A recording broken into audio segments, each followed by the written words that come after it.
गोली से ज्यादा ताकत बिहारी की बोली में होती है।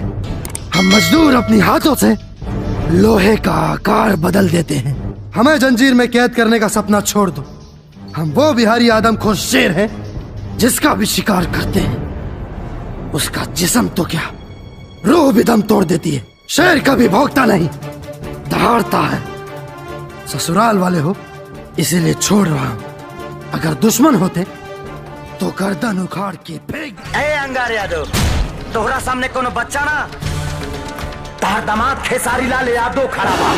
एगो ऐसा नहीर जेकर हाथ गिरला ना ता कान बहिर हो जाला, आ जब लात पड़ेला ता छाती पचक के 6 इंच गहिर हो जाला।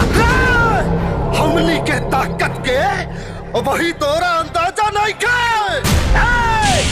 अगर तानी के गरीब लाचार के खून पी के मजबूत हो गई बड़ा सा, तो हम अपना माई के दूध पी के यमदूत बन गई बानी। अगर हमरा वैशाली के तनिको तकलीफ भइल ना सारे, तनिको तकलीफ भइल ना, तो इतना मारब